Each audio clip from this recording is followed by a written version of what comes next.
Quels sont les points communs entre les élections communales à Saint-Guilain de 1938 et celles de 2012 ?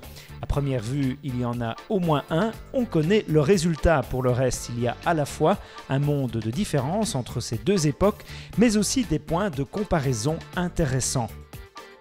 Un film de propagande réalisé par un militant socialiste, Georges Stévenard, dans le cadre des élections communales de 1938, reflète bien une atmosphère de crise qui débouchera sur une issue dramatique. C'est assez curieux, M. Stévenard donc apparaît sur cette liste électorale en 1938 et donc il sera échevin. Bien sûr, la guerre arrive, 2 bourgmestres vont disparaître très vite et M. Georges Stévenard sera bourgmestre faisant fonction.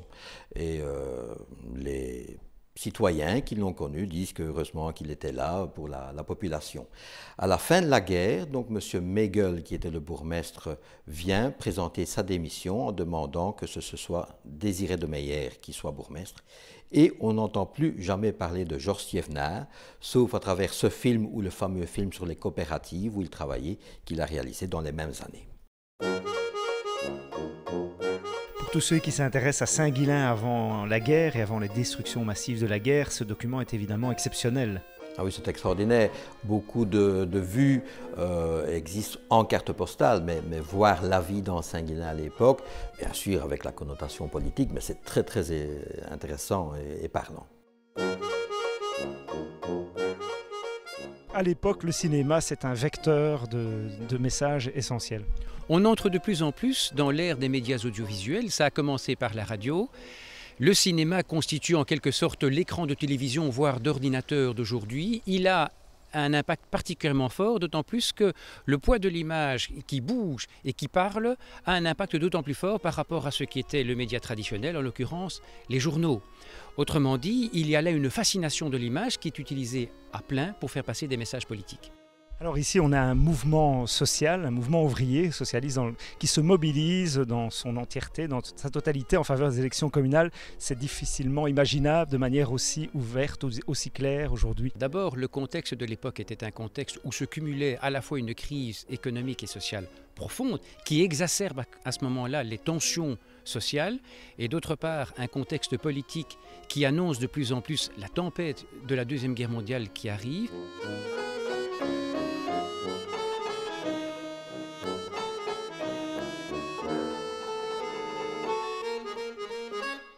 Il n'y a pas, comme aujourd'hui, une loi qui encadre strictement les dépenses électorales, les moyens qui peuvent être utilisés. Et dans ce cas, effectivement, ce type de film, même adapté à la culture et aux moyens actuels, ne serait pas envisageable. Aux côtés de ce film de propagande réalisé par Georges Stévenard, on a aussi des documents, des affiches notamment, qui illustrent de manière assez précise le contexte de ces élections communales ici à Saint-Guilain en 1938. Oui, exactement. Donc les tracts ici sont issus d'une collection qui appartenait à M. Marcelloni, qui me l'a remise il y a quelques années. Et on a comme ça pratiquement un siècle d'élections à Saint-Guilain. Alors, puisque c'est 1938 qui nous intéresse, on peut voir un petit peu la manière de traiter le sujet et surtout de s'adresser la parole à l'époque. Alors, Saint-Guilain, donc, on avait un bourgmestre libéral depuis 1920, bien connu, Alexandre Meigel, brasseur. Et sur sa liste, d'ailleurs, on retrouve beaucoup de commerçants, notamment M. de Meyer, qui est le père du Homme des Bateliers, Rodolphe Saint-Guilain, marchand de tabac, 3 partis en présence, les libéraux, les socialistes, et une liste déjà qui s'appelle intérêts communaux. Ce sont essentiellement les socio-chrétiens, mais avec en tête de liste un dissident socialiste. Ce qu'on reprochera beaucoup à cette liste, c'est à l'époque la présence d'un rexiste.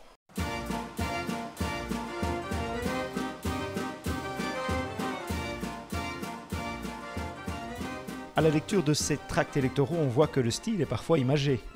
Exactement. Au départ, bien sûr, chacun présente un programme bien établi. On retrouve surtout des problèmes d'hygiène, l'éclairage des rues, le pavage de la Grande Place, par exemple, le manque d'intérêt pour le marché, ça revient à plusieurs reprises, et surtout la création d'une plaine des sports. Et puis les tracts s'adressent de l'un à l'autre. D'abord, on met le prénom des têtes de liste. On écrit à Alexandre et Désiré.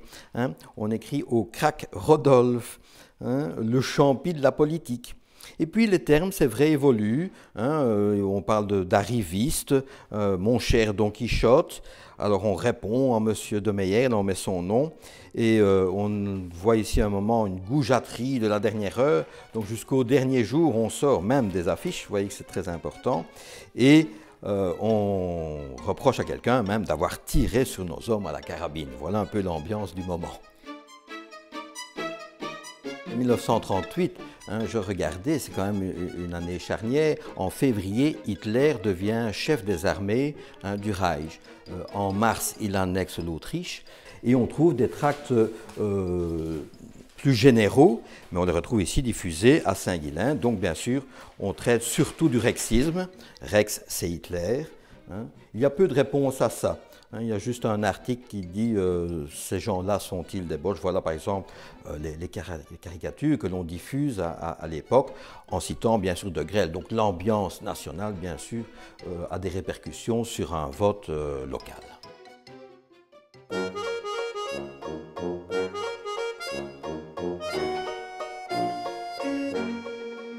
Alors vous qui depuis des années recueillez des documents sur l'histoire de la localité, est-ce qu'il y a des images, des réalités de l'époque qui vous ont étonné? Oui, bien sûr. En dehors des bâtiments qui ont disparu, qui ont été rasés, il y a par exemple ces petites maisons modestes. D'après l'angle de vue, je le situe du côté du Grand Jardin. Il y a la Haine, que j'ai encore connu dans les années 60, mais j'imagine que c'était pire à l'époque, où il n'y avait pas d'égout à Saint-Guilain, donc on voit les eaux usées qui se déversent dans cette Haine. Hein, bon, la gare, ça c'est peut-être le seul bâtiment, hein, qui n'est pas disparu. Et donc là, il faut rappeler, hein, pour ceux qui ne savent pas, que Saint-Guilain était quasiment complètement détruit à la suite de la Seconde Guerre mondiale. Donc là, on découvre un Saint-Guilain inédit pour nous. Voilà, il y a 2 tiers de la ville qui ont été rasés par les bombardements, donc il reste par hasard la gare et l'ancien hôtel de ville qu'on a vu qui était resté, qui a disparu en 1978. Mais la structure architecturale, on voit la maison des 8 heures par exemple, bâtiment très intéressant au point de vue architectural. Et bon, la vie des gens. Hein. Ce qui est intéressant aussi, c'est de voir la manière où M. Stievner a fait jouer la population dans ce film électoral.